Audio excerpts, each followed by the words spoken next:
প্রতিবেশী যদি মারা যায় জানাজায় অংশগ্রহণ করব। নবী রহমত বলেন, কোন ব্যক্তি যদি প্রতিবেশীর জানাজায় অংশগ্রহণ করে, জানাজার নামাজ আদায় করার পর যতক্ষণ তার দাফন কার্য শেষ না হয় ততক্ষণ যদি সে অবস্থান করে, নবীজি সাল্লাল্লাহু আলাইহি ওয়াসাল্লাম বলেন, তাহলে সে 2 কেরাত পরিমাণ সওয়াব নিয়ে বাড়িতে ফিরে। আর কেউ যদি শুধু নামাজটা আদায় করে চলে আসে, নবীজি বলেন তাহলে সে 1 কেরাত পরিমাণ সওয়াব নিয়ে ফিরে আসে। 1 কেরাতে কতটুকু হয়? 1 কেরাত হলো উহুদ পাহাড়ের সমান। কেউ যদি মুসলমানের জানাজায় অংশগ্রহণ করে, দাফন কাজে অংশগ্রহণ করে, 2 উহুদ পাহাড় পরিমাণ সওয়াবের মালিক সে হয়ে যায়। কেউ যদি শুধু জানাজায় অংশগ্রহণ করে, তাহলে 1 উহুদ পাহাড় পরিমাণ সওয়াবের মালিক সে হয়ে যায়। দুনিয়ায় ছোট ছোট নেকের দ্বারা বড় বড় সওয়াব পাওয়া যায়, নেকি অর্জন করা যায়। আজকে তো হয়তো দুনিয়ায় নেকি দেখা যায় না, বিদায় মূল্যায়ন বুঝি না। কিয়ামতের দিন ছোট্ট একটা নেকির কত দাম ওই দিন বুঝে আসবে ঠিক, কিন্তু নেকি অর্জন করার কোনো পন্থা থাকবে না। قال رسول الله صلى الله عليه وسلم من سعادة المرء المسلم الجار الصالح والمركب الغني والمسكن الواسع। রাসূল আকরাম সাল্লাল্লাহু আলাইহি ওয়াসাল্লাম বলেন, মুসলমানের জন্য 3টা বিষয় সৌভাগ্য স্বরূপ। 1 নাম্বার হলো উত্তম একজন প্রতিবেশী। উত্তম প্রতিবেশী মুসলমানের জন্য সৌভাগ্য স্বরূপ। আরামদায়ক বাহন মুসলমানের জন্য সৌভাগ্য স্বরূপ। সাথে সাথে প্রশস্ত একটা বাসস্থান, এটাও মুসলমানের জন্য সৌভাগ্য স্বরূপ। সেজন্য বলা যায় একজন উত্তম প্রতিবেশী আমাদের জন্য আল্লাহ তাআলার পক্ষ থেকে নেয়ামত। আবার কারো প্রতিবেশী যদি নিকৃষ্ট হয়, মন্দ হয়, তাহলেও কিন্তু বসবাস করা কষ্ট হয়ে যায়।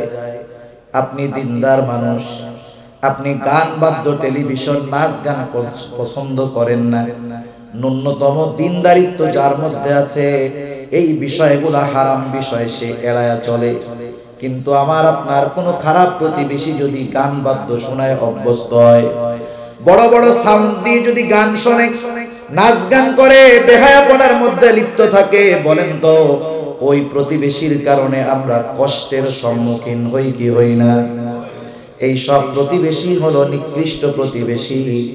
নবীজি সাল্লাল্লাহু আলাইহি ওয়াসাল্লাম আল্লাহ তাআলার কাছে নিকৃষ্ট প্রতিবেশীর থেকে আশ্রয় চাইতে। নবীজি দোয়া শিখায়া দিয়েছেন। নবীজি বলতেন, আল্লাহুম্মা ইন্নী আউযু বিকা মিন জারিস সূক। আয় আল্লাহ, আমি আপনার কাছে মন্দ প্রতিবেশীর থেকে আশ্রয় প্রার্থনা করতেছি। কেন উত্তম প্রতিবেশী আমাদের জন্য সৌভাগ্য স্বরূপ? একটা ছোট্ট ঘটনা বললে আপনাদের বুঝতে সহজ হবে। আব্দুল্লাহ ইবনে মুবারক রাহমাতুল্লাহি আলাইহি, নাম শুনছেন না আপনারা? আব্দুল্লাহ ইবনে মুবারক রাহমাতুল্লাহি আলাইহি জগৎ বিখ্যাত একজন মুহাদ্দিস। আব্দুল্লাহ ইবনে মুবারক রাহমাতুল্লাহি আলাইহির বাড়ির পাশে একটা জমি বিক্রয় হবে। জমি বিক্রেতা ঘোষণা দিল এই জমিটা বিক্রয় করা হবে। সব মানুষ ওই জমি কেনার জন্য কিছু মানুষ আসলো, দাম জানতে চাইলো। স্বাভাবিক, আপনাদের এলাকায় কোন স্থানে কোন জায়গায় জমির দাম কেমন, সাধারণত এই ধারণা কম বেশি সবার আছে না নাই? মনে করেন বাজারের সাথে রাস্তার সাথে লাগোয়া জমির দাম বেশি, 5 লাখ 10 লক্ষ টাকা করে শতক, কিন্তু একটু পেছনে গেলেই জমিটার দাম আরো কমে যায়। এলাকার মানুষ দাম জিজ্ঞাসা করতেছে, তোমার জমি বিক্রয় করবা, তোমার জমির দামটা কত? লোকটা জমির যেই দাম তার দ্বিগুণ দাম হাঁকায়া বসে আছে। মানুষেরা বলে, কি ব্যাপার, এত বেশি দাম চাও কেন? 19-20 হতে পারে, তুমি দেখি দাম চাচ্ছ দ্বিগুণ বেশি, কারণটা কি? এইবার লোকটা বলে, শোনো, আমার জমি দাম বেশি চাওয়ার কারণ হলো তুমি আমার জমিটা যদি কিনো, এমন জিনিস পাইবা যা অন্য কোথাও পাইবা না। আমার জমির দাম ঠিকই আছে, তবে আমার জমির দাম দ্বিগুণ চাওয়ার কারণ হলো তুমি যদি এই জমিটা কিনো, তুমি প্রতিবেশী হিসাবে আব্দুল্লাহ ইবনে মুবারককে পেয়ে যাইবা।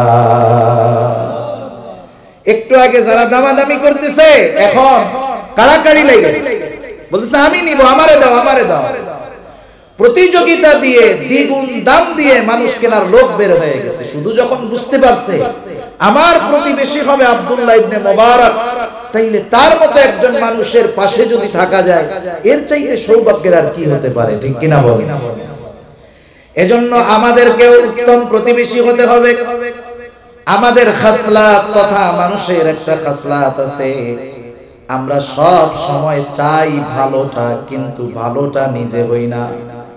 আমরা চাই আমার প্রতিবেশী ভালো হয়ে যাক, আমার প্রতি সদয় হোক, আন্তরিক হোক, কিন্তু আমি নিজে ভালো প্রতিবেশী হতে পারি না, অন্যের প্রতি আন্তরিক সদয় আমি হতে পারি না। আমি যদি নিজেকে আগে নিজে পরিবর্তন করতে পারতাম, তাহলে আশা করা যায় আমার আপনার আখলাক দেখে আশেপাশের দুষ্টু মানুষগুলাও হয়তো ভালো হয়ে যেত। এটা না হওয়ার একটা কারণ আছে। কারণ কি? কারণ হলো প্রতিবেশীর সাথে আমাদের সম্পর্কটা কেমন হওয়ার দরকার, প্রতিবেশীর প্রতি আমাদের দায়িত্ব কর্তব্য কি এটা আমাদের জানা নাই, অথবা এই বিষয়টা কত গুরুত্বপূর্ণ এটাও আমরা জানি না। প্রতিবেশীর হকের ব্যাপারে কত গুরুত্ব আরোপ করেছেন আমার আপনার নবী রাসূলুল্লাহ সাল্লাল্লাহু আলাইহি ওয়াসাল্লাম, কত গুরুত্ব দিয়েছেন প্রতিবেশীর ব্যাপারে। হযরত আয়েশা সিদ্দিকা রাদিয়াল্লাহু তাআলা আনহা হতে বর্ণিত, নবীজি সাল্লাল্লাহু আলাইহি ওয়াসাল্লাম বলেন, মা যালা ইউসিনি জিবরিল বিল জার হাত্তা যানানতু আন্নাহু সায়ুওয়ারিসাহু। আয়েশা সিদ্দিকা রাদিয়াল্লাহু তাআলা আনহা রাসূলুল্লাহ সাল্লাল্লাহু আলাইহি ওয়াসাল্লাম থেকে বর্ণনা করেন, নবীজি বলেন, জিবরাইল আমাকে প্রতিবেশীর ব্যাপারে এতটা তাগিদ দিচ্ছিল, আমি তো মনে করেছিলাম হয়তো জিবরাইল আলাইহিস সালাম প্রতিবেশীকে ওয়ারিস বানায়া দিবে। তাকিদ যেভাবে দিচ্ছে প্রতিবেশীর সাথে সদাচরণের ব্যাপারে, হয়তো আল্লাহ তাআলা প্রতিবেশীকে ওয়ারিস বানায়া দিতে পারে, এত গুরুত্ব আরোপ করা হয়েছে প্রতিবেশীর হকের ব্যাপারে। অথচ আজকের জামানায় আমাদের সবচাইতে বড় দুশমন যারা, শত্রুতা যাদের সাথে, একেবারে প্রথম কাতারে থাকে আমাদের প্রতিবেশীরা। ঠিক কিনা বলেন? একজন মানুষ যদি ধনী হয়, স্বাবলম্বী হয়, টাকা পয়সাওয়ালা হয়, দুর্বল প্রতিবেশীকে সে আটকায় রাখে। শুধু তাই না, অনেক জায়গায় আমরা দেখেছি, খবরের পাতায়ও দেখি যে গরিব প্রতিবেশী ক্ষমতা টাকা পয়সা নাই, সে গরিব প্রতিবেশীর চলার রাস্তাটাও সে বন্ধ করে দেয়। আছে না নাই? প্রতিবেশীর সাথে এই ধরনের অসদাচরণ যারা করে, এদের ঈমানের মধ্যে সমস্যা আছে। এখন আসেন প্রতিবেশীদের সাথে আমাদের আচরণ কেমন হওয়ার দরকার, অর্থাৎ তাদের প্রতি আমাদের দায়িত্ব কর্তব্য কেমন হওয়ার দরকার।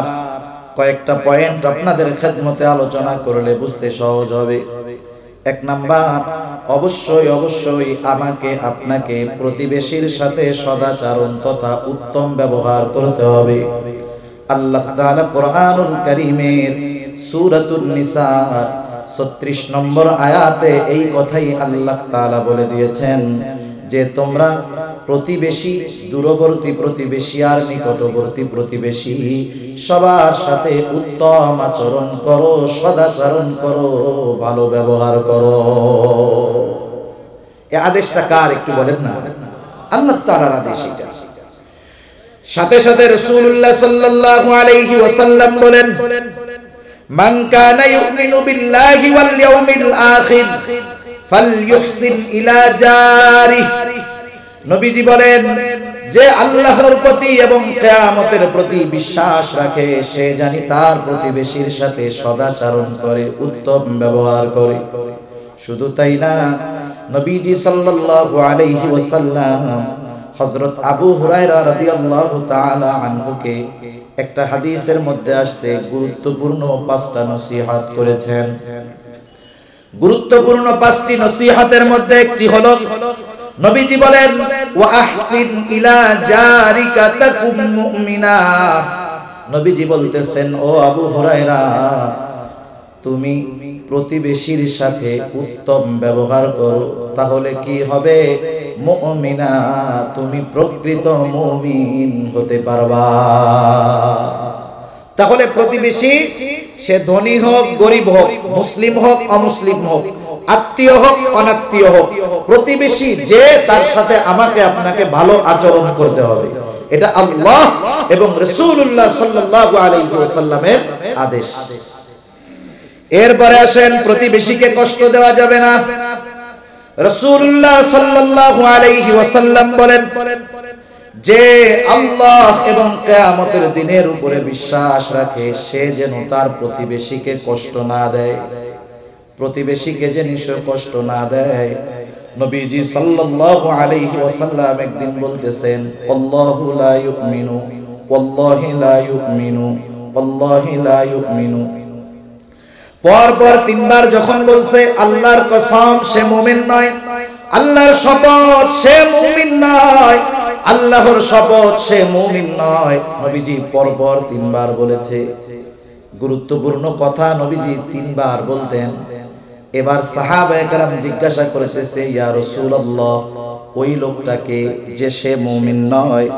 নবীজি সাল্লাল্লাহু আলাইহি ওয়াসাল্লাম বললেন, ওই লোক মুমিন নয় যার অনিষ্ট থেকে তার প্রতিবেশী নিরাপদ নয়।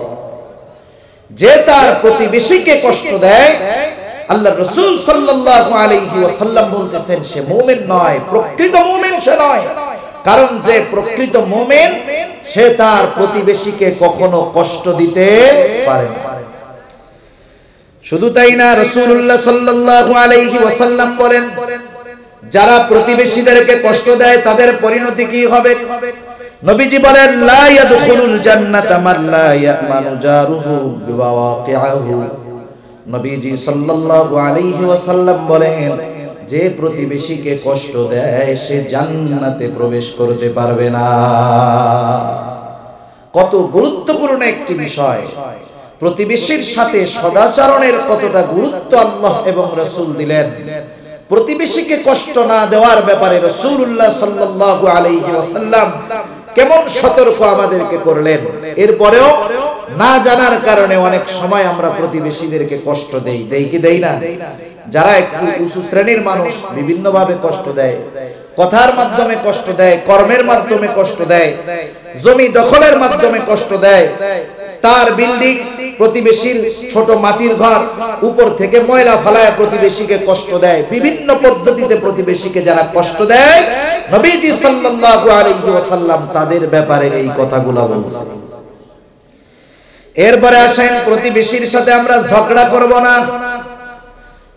প্রতিবেশীর সাথে ঝগড়া করা যাবে না, কারণ রাসূলুল্লাহ সাল্লাল্লাহু আলাইহি ওয়াসাল্লাম জানায় দেন, কিয়ামতের দিন আল্লাহ সুবহানাহু ওয়া তাআলা সর্বপ্রথম যেই 2 লোকের মধ্যে মীমাংসা করবেন তারা হলো প্রতিবেশী।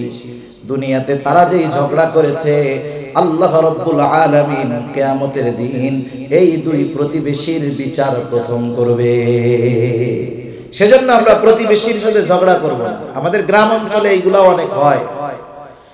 একজনের বাড়িতে মুরগি আছে, গরু আছে, ছাগল আছে। গরু, ছাগল, হাঁস, মুরগি এগুলা কি ওয়াজ নসিহত বুঝে? মনে করেন এক প্রতিবেশীর সাথে তার খারাপ সম্পর্ক। ওই বাড়ির মালিকের গরু ছাগল তো জানে না যে আমার মালিকের সাথে আমার মালিকের প্রতিবেশীর খারাপ সম্পর্ক। গরু ছাগল হাঁস মুরগি তো জানে না। আমাদের বিদ্বেষ এতটা অন্তরের মধ্যে প্রতিবেশীর সাথে ঢুকে গেছে যে প্রতিবেশীর মুরগিও যদি আমাদের বাড়িতে আসে আমরা এটা সহ্য করতে পারি না। 2-3 বছর আগে, 2 বছর মনে হয় হবে, এক জায়গায় বরিশালের মধ্যে এক লোকের হাঁস তার প্রতিবেশীর বাড়িতে গেছে, হাঁসটাকে পিটায় মেরে ফেলছে। এই ঘটনাকে কেন্দ্র করে উভয় পক্ষের মধ্যে মারামারি লেগে গেছে, একজন মারা গেছে, কয়েকজন আহত হয়েছে।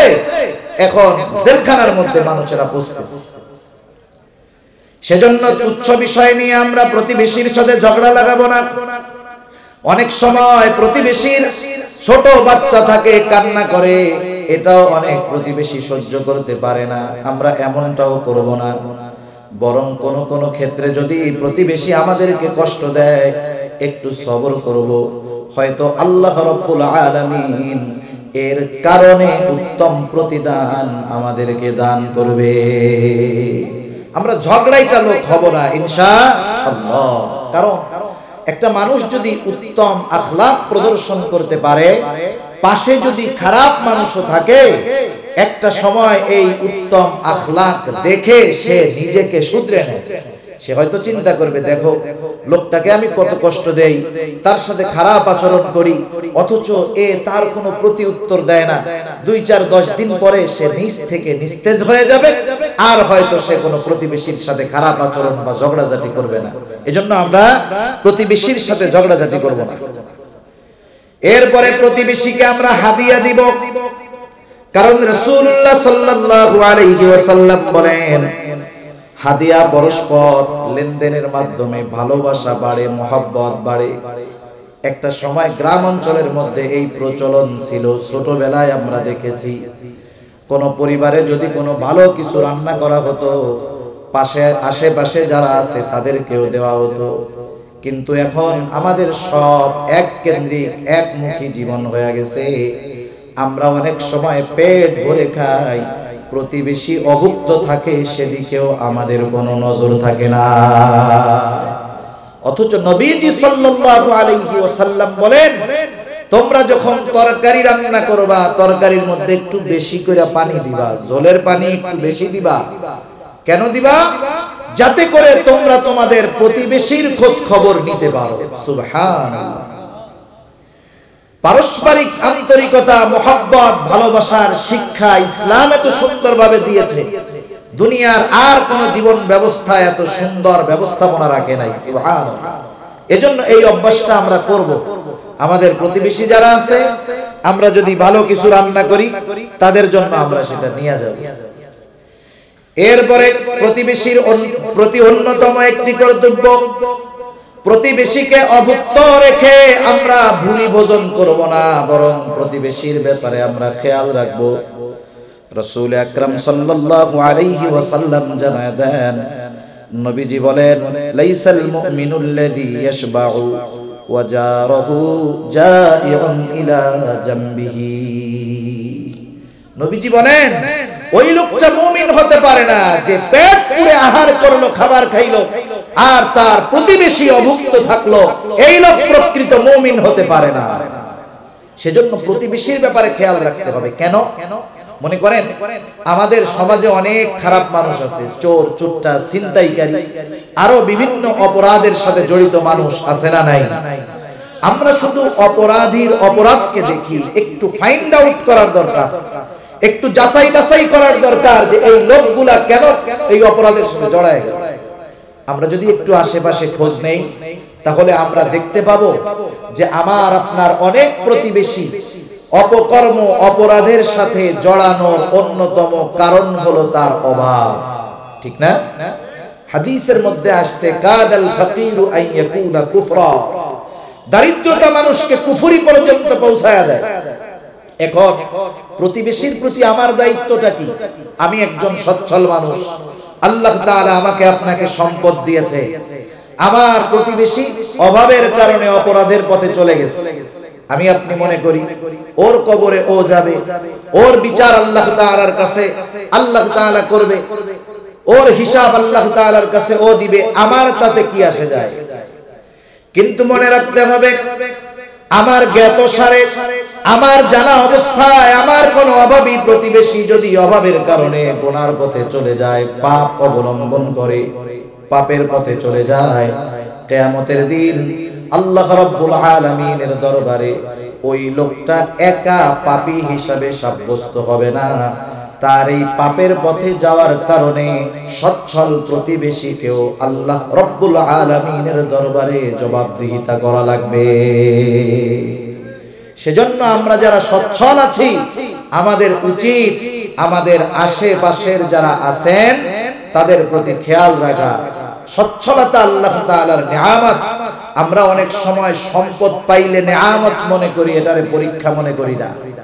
বিপদ আপদ আসলে ওটাকে আমরা পরীক্ষা মনে করি, কিন্তু আমাদের খাসলাত হলো সম্পদ যদি পাই ওইটারে পরীক্ষা মনে করি না, তবে নেয়ামত মনে করি। কিন্তু সম্পদ এটাও তো আল্লাহ তাআলার পক্ষ থেকে পরীক্ষা। আল্লাহ তাআলা বলেন ইন্নামা আমওয়ালুকুম ওয়া আওলাদুকুম ফিতনা, সন্তান সম্পদ এটা তোমাদের জন্য পরীক্ষা। সম্পদ দিয়ে আল্লাহ তাআলা পরীক্ষা এটাও নিতে চান যে সম্পদ পেয়ে সে কি আল্লাহকে ভুলে যায়, সম্পদ পেয়ে সে কি অহংকারী হয়ে যায়, সে সম্পদের মালিক হলো আর তার অসচ্ছল প্রতিবেশীর প্রতি কতটুকু খেয়াল রাখলো, এটাও আল্লাহ রাব্বুল আলামিন দেখতে চান। এজন্য আমরা শুধু নিজেরাই ভালো মন্দ খাবো না, সাথে সাথে আমার আপনার প্রতিবেশী যারা অভুক্ত আছে তাদেরও খাবারের ব্যবস্থা আমরা করব। এরপরে প্রতিবেশী যদি দাওয়াত দেয় দাওয়াত কবুল করব। এক মুসলিমের উপরে অপর মুসলিমের 5টি হক আছে, এই 5টি হকের মধ্যে অন্যতম একটি হক হলো প্রতিবেশী যদি দাওয়াত দেয় দাওয়াত কবুল করা। কিন্তু আমাদের কিছু বদখাসলাত আছে, যদি প্রতিবেশী গরিব হয়, কোন ধনী প্রতিবেশীকে যদি দাওয়াত দেয়, অধিকাংশ ক্ষেত্রে ওই ধনী ব্যক্তি মনে করে সে কিছু অর্থনৈতিক সাহায্য পাওয়ার আশায় আমাকে দাওয়াত দিচ্ছে। হয়তো সে কিছু টাকা পয়সা দিয়ে দিল, কিন্তু সবার ক্ষেত্রে বিষয়টা এমন নয়। বরং অনেক দরিদ্র মানুষ হয়তো আল্লাহ তাআলা তাকে সম্পদ দেন নাই, কিন্তু একটা বড় অন্তর দান করেছে। সে হয়তো আবেগ নিয়ে আশা নিয়ে তার প্রতিবেশীকে প্রতিবেশী হিসাবে দাওয়াত দিল, কিন্তু আফসোস ওই সম্পদওয়ালা অহমিকার কারণে অহংকারের কারণে ওই গরিবের দাওয়াত তো কবুল করেই না, অনেক ক্ষেত্রে এই দাওয়াতকে সে প্রত্যাখ্যান করে। এটা কোনো মুমিনের আলামত নয়। রাসূলুল্লাহ সাল্লাল্লাহু আলাইহি ওয়াসাল্লাম বলেন ইযা দুইয়া আহাদুকুম ইলা তাআমিন ফালইউজিব ফাইন কানা সাইমান ফালইউসাল্লি, ইয়ানি দুআ। নবী সাল্লাল্লাহু আলাইহি ওয়াসাল্লাম বলেন যখন তোমাদেরকে কোনো খানার দাওয়াত দেওয়া হয়, সেই খানাটা আবার বৈধ খানা হতে হবে। খানার দাওয়াত দিল, তোমরা সেই দাওয়াত কবুল করবা। এখন তুমি যদি রোজা থাকো, রোজা কি করবা? দাওয়াত কবুল করবা, তারে জানায়া দিবা যে আমি রোজা আছি। তুমি যেহেতু রোজা খানা খাইতে পারবা না, ফালইউসাল্লি আইয়ানি দুআ, অর্থাৎ তুমি তার জন্য দোয়া করে দিবা। দাওয়াত দিছে যে দুপুর বেলা আমার বাসায় আপনার দাওয়াত। আপনি বললেন ভাই আমি আপনার দাওয়াতটা কবুল করলাম, কিন্তু আমি তো রোজা আছি, এই জন্য যাইতে পারবো না। আল্লাহ তাআলা আপনারে উত্তম প্রতিদান দান করুন। শেষ হয়ে গেল, দাওয়াত কবুল করা হয়ে গেল। কিন্তু আমাদের ক্ষেত্রে অভ্যাস, আমরা যদি গরিব মানুষ হয় দাওয়াতটাকে গ্রহণ করি না। আবার অনেক সময় যদি গরিব হয় তাকে আমরা দাওয়াত দেই না। আমি মনে করি যে আমার স্ট্যাটাস অনেক বড়, শিক্ষিত, অনেক উঁচু শ্রেণীর মানুষ এখানে আসবে। আমি যদি একজন দিনমজুর, কামলা, ভ্যানওয়ালা, রিকশাওয়ালার দাওয়াত দেই, তার তো ভালো পোশাক পরে আসার মতো পোশাক নাই। কমিউনিটি সেন্টারে সব হাই প্রোফাইলের লোক থাকবে, ওইখানে যদি ও আসে আমার প্রেস্টিজে লেগে যাবে, আত্মসম্মান বোধে আঘাত আসবে, সম্মান কমে যাবে। বলেন তো দুনিয়ার কোন মানুষের আত্মমর্যাদা, সম্মান রাহমাতুল লিল আলামিনের চাইতে কি বেশি? এক সাহাবী বিবাহ করছে, মসজিদে নববীতে আসলো, আরেকজন বলতেছে ইয়া রাসূলুল্লাহ এই যে এই লোকটা কিন্তু বিবাহ করছে। নবীজি তখন বললেন তুমি বিবাহ করছো, ওলিমা করেছো কিনা? সেই দরিদ্র সাহাবী বলতেছে ইয়া রাসূলুল্লাহ আমি ওলিমা করেছি, তাইলে আমাকে কেন দাওয়াত দাও নাই? সুবহানাল্লাহ। ওই সাহাবী চোখের পানি ছেড়ে দিয়ে বলে ইয়া রাসূলুল্লাহ আমি নিতান্তই গরিব মানুষ, একেবারে সামান্য কিছু দিয়ে আমি ওলিমা করেছি, লজ্জায় আমি আপনাকে দাওয়াত দেই নাই। নবীজি বললেন কেন দাওয়াত দাও নাই? তুমি যদি আমাকে দাওয়াত দিতা আমি তোমার দাওয়াতে অংশগ্রহণ করতাম। সেজন্য কোন গরিব মানুষ যদি দাওয়াত দেয় আমরা হাসি মুখে তার দাওয়াত গ্রহণ করব। আবার আমার প্রতিবেশী যদি গরিব হয় অবহেলা করব না, তাকেও আমি দাওয়াত দিব। কারণ যতই হাই প্রোফাইলের লোকজন আমার আত্মীয় হোক না কেন, বিপদে পড়লে ওই গরিব মানুষটাই আগে আমাকে সাহায্য করতে আসবে। এরপরে আসেন প্রতিবেশীকে দাওয়াত দেওয়া, এটা তো আমরা জানলাম। সাথে সাথে রাসূল আকরাম সাল্লাল্লাহু আলাইহি ওয়াসাল্লাম জানায় দেন, কেউ যখন কোনো অনুষ্ঠানের আয়োজন করে, মানুষকে খাওয়ানোর আয়োজন করলো, শুধু ধনীদেরকে যদি দাওয়াত দেয়, এই ধরনের অলিমা অনুষ্ঠানগুলা কেমন? নবীজি বলেন, শাররুত তাআমি তাআমুল ওয়ালিমা ইউদআ লাহাল আগনিয়া ওয়া ইউতরাকুল ফুকারা। ওই অলিমা কতই না নিকৃষ্ট অলিমা, যে জায়গায় শুধু ধনীদেরকে দাওয়াত দেওয়া হয়, গরিবদেরকে পরিত্যাগ করা হয়। এই ধরনের দাওয়াত আল্লাহর রাসূল বলেন নিকৃষ্ট একটা দাওয়াত। সেজন্য প্রতিবেশী, আত্মীয় স্বজন এরা যদি গরিব হয়, আমরা তাদেরকে দাওয়াত দিব। নাইলে এই যে খানা খাওয়াইলাম, এর ভিতরে বরকত থাকবে না। নবীর ভাষায় ওই দাওয়াতের ওই অনুষ্ঠান নিকৃষ্ট অনুষ্ঠান বলে পরিগণিত হবে। এরপরে প্রতিবেশীর দোষ ত্রুটি গোপন রাখা। আমরা তো আমাদের প্রতিবেশীর দোষ ত্রুটি চর্চায় চায়ের দোকান অনেক সময় গরম বানায় ফেলি। প্রতিবেশীর সাথে আমাদের দুশমনি বেশি। খবরদার, মুমিন হিসাবেও উচিত আরেক মুমিনের দোষ গোপন রাখা। নবীজি সাল্লাল্লাহু আলাইহি ওয়াসাল্লাম বলেন, মান সাতারা মুসলিমান সাতারাল্লাহু ফিদ দুনিয়া ওয়াল আখিরাহ। যে তার এক মুসলিম ভাইয়ের দোষ ত্রুটি গোপন করবে, দুনিয়ার মধ্যে আল্লাহ রাব্বুল আলামিন দুনিয়া ও আখিরাত উভয় জাহানে তার দোষ ত্রুটি গোপন করে রাখবে। আবার কেউ যদি কোনো মুসলিম প্রতিবেশী যেই হোক, তাকে অপমান করার জন্য তার দোষ ত্রুটি মানুষের কাছে বলে দেয়। প্রত্যেকটা মানুষের কিছু ব্যক্তিগত বিষয় আছে, সবাইকে আল্লাহ তাআলা একভাবে বানান নাই। কেউ একটু রাগী, কারো মেজাজ একটু ঠান্ডা, কেউ একটু কড়া, কেউ একটু নরম, ঠিক না? কেউ একটু খরচ কম করে, কেউ একটু খরচ বেশি করে। এগুলা স্বাভাবিক, সৃষ্টিগতভাবে আল্লাহ তাআলা তার মধ্যে দিয়ে দিয়েছেন। কেউ কালো, কেউ ধলা। আমরা অনেক সময় এই বিষয়গুলা নিয়ে সমালোচনা করি, তাকে অপমান করার নিয়তে, যে মানুষ তার এই মন্দ বিষয়টা জানবে, মানুষের কাছে সে খারাপ হবে। রাসূলুল্লাহ সাল্লাল্লাহু আলাইহি ওয়াসাল্লাম বলেন, এই উদ্দেশ্যে তথা একজন মুমিনকে অপমান করার উদ্দেশ্যে যদি কোনো মুমিন এই ধরনের কাজ করে, তার দোষ ত্রুটি বলে বেড়ায়, আল্লাহ সুবহানাহু ওয়া তাআলা ওই লোকটা যদি ঘরের মধ্যেও থাকে তবুও তাকে অপদস্থ করবে। সেজন্য আমরা প্রতিবেশী সহ কোনো মুসলিমকে অপমান করার জন্য তার দোষ ত্রুটির আলোচনা করব না। এরপরে আসেন, মুসলমানকে আমরা কর্জে হাসানা দিব। এই আমলটা এখন বড় কঠিন। আমাদের আমানতদারিতা না থাকার কারণে আজকে অনেক মানুষের কাছে টাকা পয়সা আছে, কিন্তু কর্জে হাসানা ধার কাউকে দিতে চায় না। বাংলাদেশে এনজিওরা বাংলাদেশের ঘরে ঘরে সুদ পৌঁছায়া দিয়েছে। আর এই সুদ ঘরে ঘরে পৌঁছানোর অন্যতম একটি কারণ হলো, যেই লোকটা সুদে ঋণ আনে যথাসময়ে সুদের টাকা শোধ করে, কিন্তু কারো কাছ থেকে যদি কর্জে হাসানা আনে, টাকা ধার আনে, এই লোকটারে ঘুরাইতে ঘুরাইতে তার ৩-৪ জোড়া জুতা ক্ষয় বানায় ফেলে। ঠিক কিনা বলেন? আপনি যদি কাউরে টাকা ধার দেন, অধিকাংশ ক্ষেত্রে বিপদের সম্মুখীন হওয়া লাগে। অথচ এই কর্জে হাসানা এটা কত বড় একটা উত্তম আমল, শুধুমাত্র আমাদের আমানতদারিতা, ওয়াদা খেলাফগিরির কারণে আজকে এই ধরনের কাজ, টাকা ধার দিয়ে কেউ বিপদে পড়তে চায় না। এরপরেও যদি প্রতিবেশী অভাবী হয়, দরিদ্র হয়, আপনার আমার টাকা পয়সা আছে, আমি তারে কিছু টাকা সাদাকাই করে দিলাম, কর্জে হাসানাই কিছু টাকা দিলাম, সে যদি দিতে না পারে একটু সময় দিলাম, অসুবিধা কি? দেওয়া যাবে না ইনশাআল্লাহ? রাসূলুল্লাহ সাল্লাল্লাহু আলাইহি ওয়াসাল্লাম বলেন, যদি কোনো মুসলিম তার অপর মুসলিম ভাইকে 2 বার ঋণ প্রদান করে, তাহলে তার লাভ কি?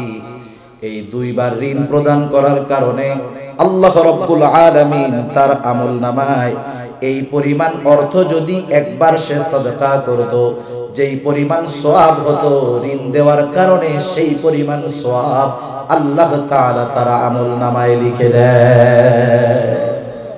যারা ঋণ নিয়ে ঘোরায় ওরা হয়তো দুনিয়ার একটু ক্ষতি আমাদের করতেছে, কিন্তু আমরা এই সময় সুযোগ দেওয়ার কারণে সওয়াবের অধিকারী হইতেছি, কোনো সন্দেহ নেই। শুধু তাই না, বনি ইসরাইলের এক ব্যক্তির ব্যাপারে নবীজি সাল্লাল্লাহু আলাইহি ওয়াসাল্লাম বলেন, লোকটা মানুষকে কর্জে হাসানা দিত, ধার দিত। শুধু তাই না, সে তার কর্মচারীদেরকে বলে দিত, শোনো, যদি কোনো ব্যক্তি কর্জে হাসানার টাকাটা দিতে দেরি করে তাকে একটু সময় দিবা, তার উপরে চাপায়া দিবা না। আর যদি সে পরিপূর্ণ অক্ষম হয় প্রদান করতে, তাকে ক্ষমা করে দিবা। আশা করা যায় এই কারণে হয়তো আল্লাহ তাআলা আমাদেরকে ক্ষমা করে দিবে। লোকটা দুনিয়া থেকে চলে গেল। আল্লাহ রব্বুল আলামিন তার এই কাজের কারণে আল্লাহ তাআলা তার সব গুনাহগুলো ক্ষমা করে দিলে। এজন্য আমরা যদি কাউরে কর্জে হাসানা দেই, ওই উদ্দেশ্য রেখাই দিব, সে যদি আমাকে একটু ঘুরায়ও এর জন্য একটু প্রস্তুত থাকবো। তাতে কি হবে, যতবার সে আমার কাছ থেকে সময় নিবে, আমি যদি তাকে প্রত্যেকবার সময় দেই, টাকা তো আমার থাকলোই, পরে হইলেও দিবে, কিন্তু এই সময় দেওয়ার কারণে কবুল সদকার সওয়াব আমার আপনার আমলনামায় যোগ হয়ে যাবে। সুবহানাল্লাহ। এই চিন্তা করে জানি আমরা কারো কাছ থেকে আবার টাকা পয়সা নিয়া তার এই বুঝ না দেই যে ভাই সময় দিলেই তো তোমার সওয়াব হবে, সময় দিতেই থাকবে। এইরকম কাজ জানি আমরা আবার না করি। যদি আমি সমস্যায় পড়ি সেটা ভিন্ন কথা, আরেকটা উচিত যেই কাজ আমাদের, আমরা সেটা করি না। আমি যদি একজনের কাছ থেকে কর্জে হাসানা নেই, এই বিষয়গুলো তো লিখিত থাকতে হবে, এটা কোরআনে আল্লাহ তাআলা জানায় দিয়েছেন। সাক্ষীর উপস্থিতিতে লিখে রাখতে হবে। আল্লাহ তাআলা কোরআনুল কারীমের সূরা বাকারার শেষ দিকে এই নির্দেশনা, এই আদেশ আমাদের দিয়ে দিয়েছেন। আমরা মানুষের সাথে চেষ্টা করব, টাকা দিয়ে যদি 10 দিনে দিতে পারি, সময় আমি তার কাছ থেকে 20 দিন নিব, যথাসময়ে টাকাটা দিয়ে দেওয়ার চেষ্টা করব। ইন কেস যদি যথাসময়ে দিতে না পারি, সময় আসার আগে আমি তার কাছে গিয়ে সময়টা বাড়ায় নিব। কিন্তু আমরা কি করি, সময় পার হয়ে যায়, আমি তো আর যোগাযোগ করি না। ওই পাওনাদার যখন আমার কাছে ফোন দেয়, আমি বলি ভাই খুব সমস্যার মধ্যে আছি, আর 15 দিন সময় দেন। এই কথাটাই যদি আমি প্রথমবারের ওয়াদা যেই সময়ের দিয়েছিলাম তার আগে গিয়ে তার কাছে বলতাম, সেই লোকটাও আমার প্রতি সহানুভূতিশীল হতো যে আহা ঠিক আছে, সময় তো আরো 5 দিন আছে, লোকটা হয়তো দিতে পারবে না, এজন্য আমি তাকে আরো 10 দিন সময় দিলাম। এভাবে যদি আমরা আমাদের কথা, ওয়াদা, আমানতদারিতা ঠিক রাখতাম, সমাজে অনেক মানুষ আছে তার টাকাটা ঘরে পড়ে আছে, বছরে বছরে যাকাত দিচ্ছে, কিন্তু শুধুমাত্র এই ভয়ে, এই চিন্তায় সে মানুষকে কর্জে হাসানা দেয় না, টাকা ধার দেয় না। আছে না নাই এরকম? আছে। আমরা আমাদের যারা অভাবী প্রতিবেশী আছে তাদেরকে দিব।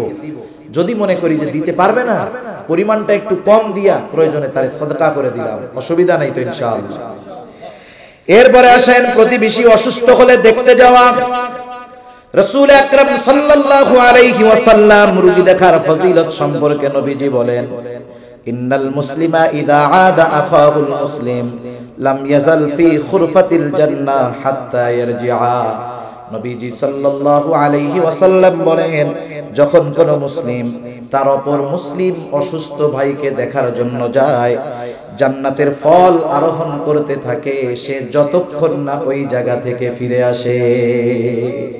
মানে একটা রোগী দেখতে গেলাম, ওইখানে আমি আপনি যতক্ষণ অবস্থান করব, নবীজি বলেন সে কেমন জানি জান্নাতের ফল সংগ্রহ করতেছে। সুবহানাল্লাহ। রোগী দেখতে যাওয়ার পরে উচিত কি? রোগীকে তার রোগের ব্যাপারে ভীত না করা, সান্ত্বনা দেওয়া, দোয়া করা, বলা যে ভাই ইনশাআল্লাহ আল্লাহ তাআলা তোমাকে সুস্থতা দিয়ে দিবে। সাথে সাথে তাকে খোঁজখবরি দেওয়া, তুমি যেই মুসিবতে পড়েছো, অসুস্থ হয়েছো, আল্লাহ সুবহানাহু ওয়া তাআলা এর বিনিময়ে তোমার গুনাহ মাফ করবে, তোমার সম্মান বাড়ায় দিবে। কারণ অসুস্থ রোগী যদি ডাক্তারের কাছে যায়, বিজ্ঞ ডাক্তার কি করে? তাকে চেক করার পরে, ট্রিটমেন্ট করার পরে কঠিন রোগেও যদি সে আক্রান্ত হয়, বিজ্ঞ ডাক্তার তাকে অভয় দেয়। অভয় দিলে কি হয়? সে তখন মানসিকভাবে সুস্থতা ফিল করে। আর মানুষ যদি মানসিকভাবে সুস্থতা অনুভব করে, তাহলে তার রোগ প্রতিরোধ ক্ষমতা বেড়ে যায়। এই যে করোনা আমাদের দেশে আসছে, তখন করোনা রোগটা যতটুকু ভয়ঙ্কর বা যতটুকু ক্ষতিকর, এর চাইতে অপপ্রচারের কারণে মানুষ এইটাকে আরো বেশি ভয় পেয়ে গেছে, যার কারণে তাদের রোগ প্রতিরোধ ক্ষমতা কমে গেছে, অনেক মানুষ আক্রান্ত বেশি হয়ে গেছে। এজন্য আমরা কোন রোগীকে ভয় দিব না, বরং তাকে আমরা সান্ত্বনা প্রদান করব, বলবো যে ভাই আল্লাহ তাআলা তোমার এই অসুস্থতাকে সুস্থতা করে দিবে, টেনশন করো না, কোনো ব্যাপার না, তাকে খোঁজ খবরই দিব, রোগী দেখতে যাব। এটা এক মুসলমানের অপর মুসলমানের উপরে দায়িত্ব। লাভ কি? আমি আপনি যদি যাই, যতক্ষণ সেই জায়গায় অবস্থান করব ততক্ষণ জান্নাতের ফল সংগ্রহ করতে থাকবো। সুবহানাল্লাহ।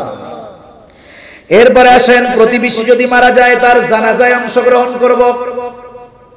প্রতিবেশী যদি মারা যায় জানাজায় অংশগ্রহণ করব। নবী রহমত বলেন, কোন ব্যক্তি যদি প্রতিবেশীর জানাজায় অংশগ্রহণ করে, জানাজার নামাজ আদায় করার পর যতক্ষণ তার দাফন কার্য শেষ না হয় ততক্ষণ যদি সে অবস্থান করে, নবীজি সাল্লাল্লাহু আলাইহি ওয়াসাল্লাম বলেন, তাহলে সে 2 কেরাত পরিমাণ সওয়াব নিয়ে বাড়িতে ফিরে।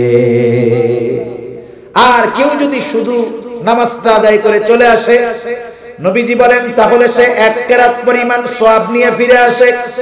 1 কেরাতে কতটুকু হয়? 1 কেরাত হলো উহুদ পাহাড়ের সমান।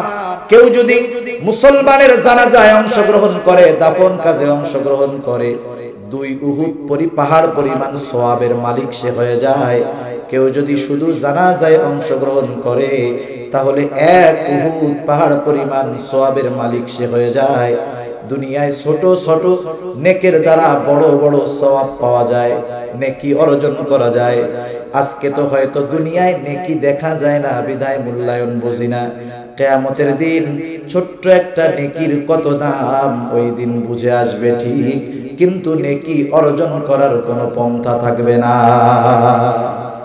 এই যে সামাজিক কাজ মনে করি এগুলারে আমরা, দেখবেন একজন লোক মারা গেলে সে যদি একটু সম্মানিত লোক হয়, আমাদের সমাজের অনেক বেনামাজি যারা 5 ওয়াক্ত নামাজও পড়ে না, জুম্মার নামাজও পড়ে না, ওরাও দেখবেন জানাজায় গিয়া শরীক হয়। ওরা এটাকে একটা সামাজিক কাজ মনে করে, সামাজিক কাজ মনে করে। একজন লোক মারা গেছে, একজন নেতৃত্ব স্থানীয় সম্মানীয় লোক মারা গেছে, মনে করে তার জানাজায় যাওয়া এটা একটা সামাজিক ফর্মালিটি। কিন্তু ইসলাম এই সামাজিক কাজগুলোকেও ইবাদতে পরিণত করার ব্যবস্থা রেখে দিয়েছে। সুবহানাল্লাহ। আমরা সামাজিক দৃষ্টিকোণ থেকে এই কাজগুলো করব না, ইবাদতের নিয়তে করব। ওরা সামাজিক দৃষ্টিকোণ থেকে করবে, আর আমরা এই কাজগুলো করার মাধ্যমে, ইবাদত করার মাধ্যমে সওয়াবের পাহাড় নিয়ে বাড়ি ফিরব ইনশাআল্লাহ। এরপরে রাসূলুল্লাহ সাল্লাল্লাহু আলাইহি ওয়াসাল্লাম আরো জানায় দিলেন, আমাদের কাজ হলো প্রতিবেশীর সাথে উত্তম আচরণ করা। সাথে সাথে যদি 2 জন প্রতিবেশী বিবাদে লিপ্ত হয়, এদের মধ্যে মীমাংসা করে দেওয়া। কিন্তু আমাদের সমাজে কিছু লোকের খাসলাত আছে, 2 জনের মধ্যে বিবাদ লাগছে, ওই জায়গায় আরো সে ঘি ঢেলে এই বিবাদকে আরো বাড়ায়া দেয়। আছে না? আমাদের গ্রাম অঞ্চলে কিছু দুষ্টু লোক আছে, মনে করেন 2 ফ্যামিলির মধ্যে মারামারি হচ্ছে, আল্লাহ তাআলা ওনারে সম্মান দিছে, সামাজিক মানুষ বিচার আচার করে, ওরা কি করে জানেন? এইটাকে মীমাংসা না করে ওই 2 জনকে আলাদা আলাদা ভাবে ডেকে ওদের দ্বন্দ্বকে আরো বাড়ায় দেয়। কেন বাড়ায় দেয়? এখান থেকে তাদের এক্সট্রা কিছু উপার্জন আছে।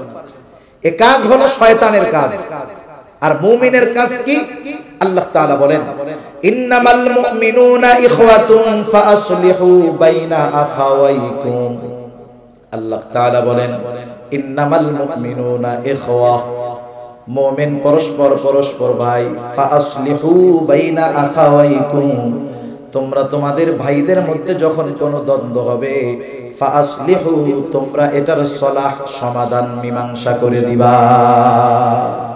আর আমাদের সমাজে যা হয়, আমরা এই জায়গায় আরো বিবাদ লাগায় দিই। এমন কি পরিবেশে সমাজের মধ্যে এমনও করে 2 আপন ভাইয়ের মধ্যে দ্বন্দ্ব লেগে গেছে, এটাকে সমাধান না করে পরিবারের মানুষও এই দ্বন্দ্বটাকে আরো জিয়ে রাখে, ভাইতে ভাইতে খুনোখুনি লাগায়। সেজন্য এটা উচিত নয়। উচিত হলো আমার প্রতিবেশী 2 জন দ্বন্দ্বে জড়ায় গেছে, আমাকে অগ্রসর হয়ে ইনসাফ ভিত্তিক মীমাংসা তাদের মধ্যে করে দিতে হবে। এটা আল্লাহ তাআলার আদেশ। আবার মনে রাখতে হবে প্রতিবেশী জানি আমার কাছ থেকে নিরাপদ থাকে, কারণ কোন কেউ যদি প্রতিবেশীকে হত্যা করে এটা কিয়ামতের আলামত। রাসূল আকরাম সাল্লাল্লাহু আলাইহি ওয়াসাল্লাম বলেন, লা তাকুমুস সাআতু হাত্তা ইউকতালার রাজুলু জারাহু ওয়া আখাহু ওয়া আবাহু। নবীজি বলেন কিয়ামত সংগঠিত হবে না ততক্ষণ পর্যন্ত যতক্ষণ না মানুষ তার প্রতিবেশী, তার ভাই, তার বাবা এদেরকে হত্যা করবে। এই যে তিনটা শ্রেণীর মানুষকে হত্যার কথা নবীজি বললেন, প্রতিবেশী, বাবা, সন্তান। আমাদের এই দুনিয়ার মধ্যে প্রতিবেশী হত্যার ঘটনা অহরহ ঘটতেছে। বাপ ছেলেকে মেরে ফেলতেছে, অহরহ ঘটনা আছে। ছেলে বাবাকে মেরে ফেলতেছে, অহরহ ঘটনা আছে না নাই? আপনাদের জেলায় খোঁজ নিলে পাবেন যে ছেলে মা বাবাকে হত্যা করে ফেলছে, বাপ সন্তানকে হত্যা করে ফেলছে। এগুলা কিয়ামতের আলামত। সেজন্য প্রতিবেশীর প্রতি আমাদের দায়িত্ব আর কর্তব্যের মূল কথা হলো আমি প্রতিবেশীর জন্য নিরাপদ হয়ে যাব। আমার অনিষ্ট থেকে জানি আমার প্রতিবেশী নিরাপদ থাকে। আমি এই চিন্তা করব না যে সে আমার জন্য নিরাপদ হোক, বরঞ্চ প্রথমে আমাকে তার জন্য নিরাপদ হতে হবে। যদি হতে পারি ইনশাআল্লাহ এই যে সামাজিক পারিবারিক হৃদ্রতা, বন্ধন, আন্তরিকতার যে অভাব আজকে দুনিয়ার মধ্যে আমরা দেখতে পাচ্ছি, যত কাছের মানুষ তত দ্বন্দ্ব বেশি। পরিবারের মধ্যে ভাইয়ের সাথে ভাইয়ের মিল নাই, বাবার সাথে সন্তানের মিল নাই, প্রতিবেশীর সাথে আমাদের মিল নাই। এই বিষয়গুলোর কারণে আমরা অস্বস্তি, অশান্তিতে আমরা ভুগতেছি, ঠিক কিনা বলেন?